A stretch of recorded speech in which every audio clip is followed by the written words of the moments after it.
ఈరోజు నా కోసం ఆత్మీయ కార్యక్రమంలో దేవుని వాగ్దానం కోసం ఎదురు చూస్తున్న మీ అందరికీ నా హృదయపూర్వక వందనాలు. అందరూ బాగున్నారు కదా? ఉదయకాల సమయంలో కొద్ది నిమిషాలు దేవుని మాటలు వినవలసిందిగా మనవి చేస్తూ ఉన్నాను. ఈ దిన వాగ్దానం కోసం చిన్న ప్రార్థన చేద్దాం. సర్వాధికారి, సర్వశక్తివంతుడా, గొప్ప దేవుడా, నీకు వందనాలు. ఇంతవరకు మమ్మల్ని సజీవులుగా ఉంచి ఉదయకాల సమయంలో నీ మాటలు వినడానికి మాకు ఇచ్చిన గొప్ప సమయాన్ని బట్టి నీకు స్తోత్రములు. నీ వాక్యం ద్వారా మాతో మాట్లాడమని యేసు నామములో అడుగుచున్నాము తండ్రి, ఆమేన్. ఈరోజు దేవుని వాగ్దానము సామెతల గ్రంథము 16వ అధ్యాయము 3వ వచనము. నీ పనుల భారము యెహోవా మీద నుంచుము, అప్పుడు నీ ఉద్దేశములు సఫలమగును.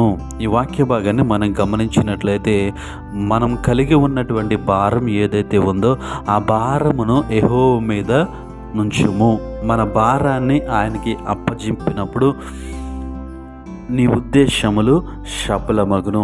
మనము కలిగినటువంటి ఉద్దేశములు ఏవైతే ఉన్నాయో, మనము కలిగినటువంటి పనులు ఏవైతే ఉన్నాయో అవి సఫలము చేయబడాలి అంటే, అవి నెరవేర్చబడాలి అంటే ఆ పని గురించినటువంటి భారం ఏదైతే ఉందో, ఆ పని గురించినటువంటి బాధ్యత ఏదైతే ఉందో అది ఎవరికి అప్పజెప్పాలంటే యెహోవాకి అప్పజెప్పాలి. దేవుని మనకి మహిమ కలుగునుగాక.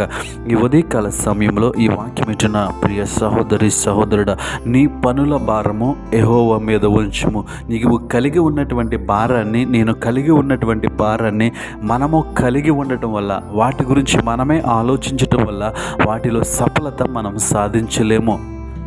ఎందుకంటే మన మానవ మాత్రులము కాబట్టి, అంటే మనము నెరవేర్చేటువంటి శక్తి మనకి లేదు కాబట్టి. కానీ ఈ ఉదయకాల సమయంలో దేవుని వాక్యం సెలవిస్తూ ఉంది, నీ పనుల భారము, మనము కలిగి ఉన్నటువంటి భారం ఏదైతే ఉందో ఆ భారాన్ని దేవుని మీద ఉంచినప్పుడు, ఆ బాధ్యతని దేవుని మీద ఉంచినప్పుడు దేవుడు ఏం చేస్తానంటున్నాడంటే, అప్పుడు నీ ఉద్దేశములు సఫలమగును. నువ్వు దేని గురించి అయితే భారము కలిగి ఉన్నావో, నువ్వు దేని గురించి అయితే బాధ్యత కలిగి ఉన్నావో ఆ భారాన్ని, ఆ బాధ్యతని దేవుని పైన ఉంచినప్పుడు, ఆయనకి అప్పగించినప్పుడు ఆయన ఏం చేస్తాడంటే దాన్ని సఫలము చేస్తాడు. దేవుడు మనకి మహిమ కలుగును గాక.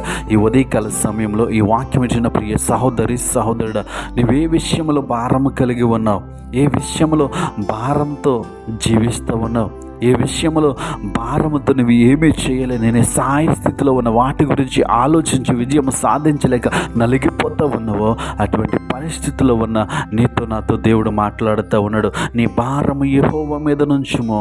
నువ్వు ఏదైతే భారాన్ని కలిగి ఉన్నావో ఆ భారాన్ని దేవునికి అప్పగించినప్పుడు, ఆ భారంను బట్టి దేవుని సన్నిధిలో ప్రార్థించినప్పుడు దేవుడు ఏం చేస్తానంటున్నాడంటే నీ ఉద్దేశములు సఫలమగును.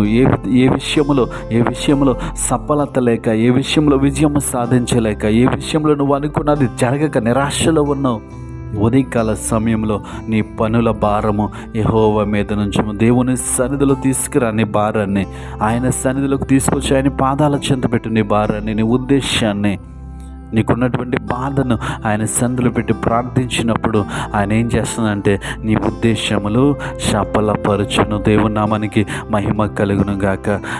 నువ్వు అనుకున్నది సాధించలేక, నువ్వు చేయవలసిన పనులు చేయలేక నిరాశలో ఉంటే దేవుని వాక్యం సెలవిస్తూ ఉంది, నీ ఉద్దేశములు సఫలము చేస్తాను.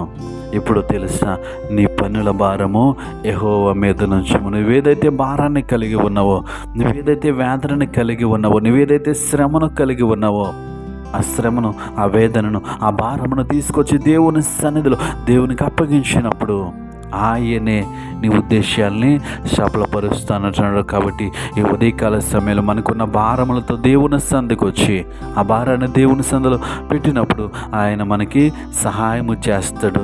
అట్టి కృప దేవుడు మనకందరికీ అనుగ్రహించును గాక. భూమి ఆకాశములను సృజించిన గొప్ప దేవా, నీకు వందనాలు, వేలాది స్తోత్రాలు.